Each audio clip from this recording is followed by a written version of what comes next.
আসসালামু আলাইকুম। কেমন আছেন সবাই? আশা করি ভালো আছেন।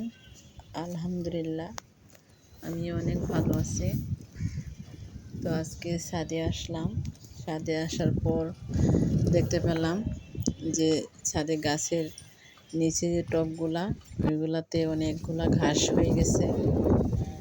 এটাতে মূলত লাল শাকের বিচি ফেলানো হবে। এটাতে আগে ছিল পুঁই শাক। তো বৃষ্টির কারণে ছাদে আসতে পারে নাই, যে প্রচুর পরিমাণ ঘাস জমে গেছে। তো এগুলো তুলতেছে। ঘাসগুলো অনেক সুন্দর লাগতেছে, আমার কাছে মনে হয় কোনো একটা শাক সবজি এরকম মনে হইতেছে। তো এটাতে আগে পুঁই শাক ছিল, তো পুঁই শাক তত একটা ভালো হয়নি। এখন এগুলো পরিষ্কার করে দিচ্ছি। মানুষের পছন্দের অনেক কিছু থাকে, তোমার শুধু গাছ পছন্দ, তাই না? আর কোনো পছন্দের তালিকা আছে? গাছ ছাড়া আমরা বাঁচি। গাছ আমরা কত উপকার, ফল দেয়, কাঠ দেয়।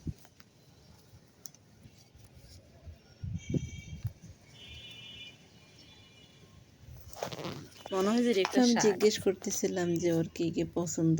সবার সবচেয়ে বেশি পছন্দ হচ্ছে গাছ, তারপর হচ্ছে পশু পাখি, এগুলো ও সবচেয়ে বেশি পছন্দ করে। তো সেই জন্য বলতেছে গাছ কেন পছন্দ করব না, গাছ অক্সিজেন দেয়। এখানে একটা স্ট্রবেরি গাছ দেখলাম, ওই যে দেখো গাছটা উল্টা জায়গা। তো ছাদ থেকে চলে আসলাম, সন্ধ্যাবেলা রান্না করতে হবে। তো রান্না করতে যাব, একটু বিড়ালটার সাথে খেলি। বিড়ালটা আসছে আমার বাসায় অনেক দিন যাবৎ। কোথায় থেকে চলে আসছিল, তো ওকে আমি পালতেছি আজকে 1 মাস যাবৎ। ওর কোনো ইচ্ছা নাই এখন খেলার, ও এখন ঘুমাবে, একটু পর শুরু করবে তিরিং বিরিং। তো আমি একটু ওকে জ্বালাচ্ছি। আর এই চেয়ারটা হচ্ছে 1 নাম্বার বসার জায়গা, ও আর কোথাও বসে না, এখানে বসে থাকবে, এখানে ঘুমাবে, সারা রাত এখানেই ঘুমাবে, এইখানে থাকে সব সময়। এই চেয়ারটার মধ্যে বসে থাকবে, চেয়ারটার মধ্যে কেউ বসলেও পছন্দ করে না। তো আমিও এই সাইডে ফেলে রাখি, এটাতে সবসময় ঘুমায়। বল নিয়ে খেলতেছে, খেলার কোনো ইচ্ছা নেই, যার কারণে বল বারবার ফেলে দেয়।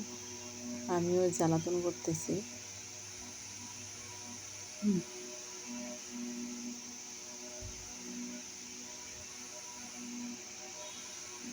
ওরে জ্বালাতন করে দেখেন কিভাবে আমাকে মারবে।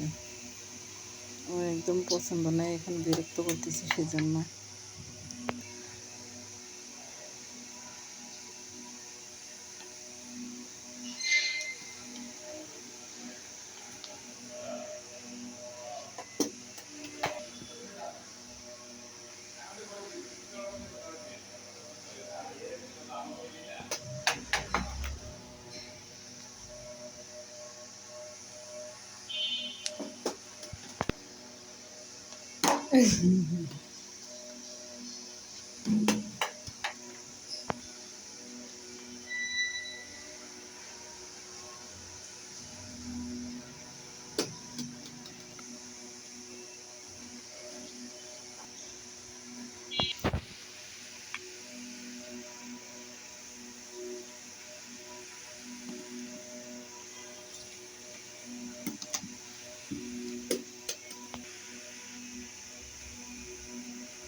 এখন একদমই পছন্দ করতেছে না খেলা, সেই জন্য আমার সাথে এরকম করতেছে, খামসি বলটা বারবার ফেলে দেয়।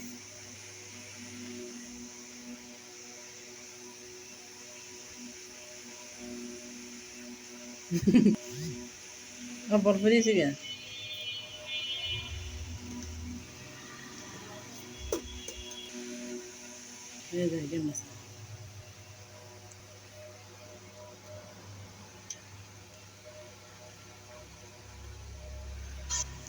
বলটা আমি তুলে দেওয়ার জন্য বারবার ফেলে দিতেছে।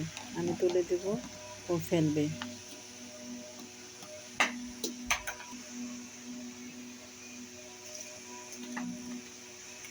কেন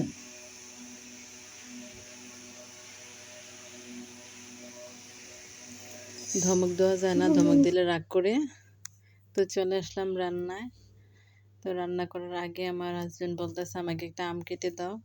তো ওকে আগে আম আম কেটে দিতেছি, তারপরে চিংড়ি মাছগুলো ছাড়িয়ে নিব।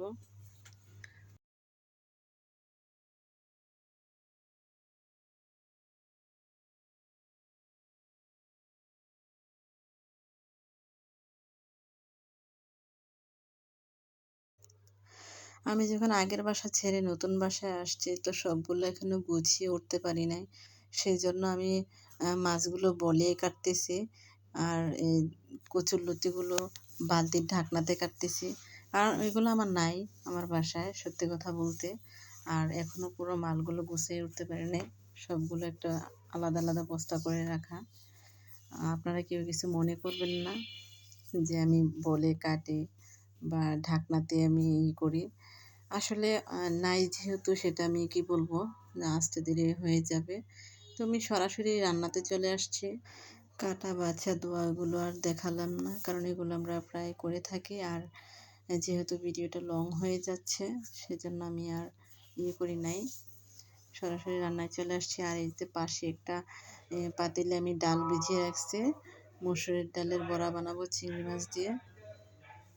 তো আমার ভিডিওটা যদি আপনাদের ভালো লেগে থাকে, তো প্লিজ লাইক কমেন্ট শেয়ার করবেন, সাবস্ক্রাইব করবেন। আর আমার ভিডিও দেখার জন্য অনেক অনেক ধন্যবাদ আপনাদের সবাইকে। আর পাশে থাকবেন, এভাবে সাপোর্ট করবেন, ভালো লাগে আসলে সবাই সাপোর্ট করলে। আর মশলা যেহেতু কষানো হয়ে গেছে, আমি চিংড়ি মাছগুলো দিয়ে দিলাম। চিংড়ি মাছগুলো একটু হয়ে গেলে আমি কচুরলতিগুলো দিয়ে দিব, যেহেতু আমি কচুরলতিতে ঝোল রাখবো না। তো দেখতে পাচ্ছেন আমি মশলাগুলো কষিয়ে নিচ্ছি।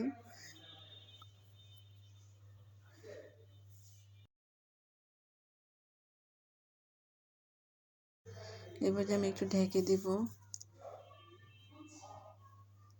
ভালো করে মশলাটা কষানো হয়ে গেলে আমি লতিগুলো দিয়ে দেব। এই যে কচুরলতিগুলো দিয়ে দিচ্ছি। আর আমি জানি আমার আপুর অনেক ভালোভাবে রান্না করতে পারে। আর রান্নাটা হচ্ছে ভালো মন্দ ওইরকম কোনো ব্যাপার না, যার বাসায় যেভাবে খেয়ে পছন্দ, আর সেভাবেই রান্না করে সবাই।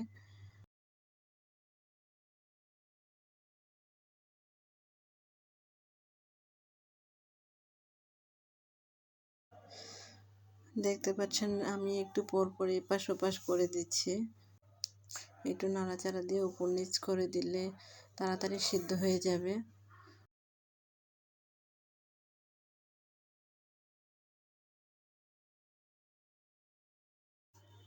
আমি কোনো পানি দিচ্ছি না যে পানি দেব, পানি ছাড়াই আমি এটাকে একটু উপর নিচ করে একটু নাড়াচাড়া দিয়ে দিতেছি। তো আমি মাঝখানে ফাঁকে দেখতে পাচ্ছেন যে পাটাপোতা একটু মসুরের ডালগুলা বেটে নিচ্ছি, চিংড়ি মাছগুলা। এরপর যে দেখেন আমার তরকারিটা হয়ে গেছে প্রায়। আমি ঝোল রাখবো না, এরকমভাবেই রাখবো।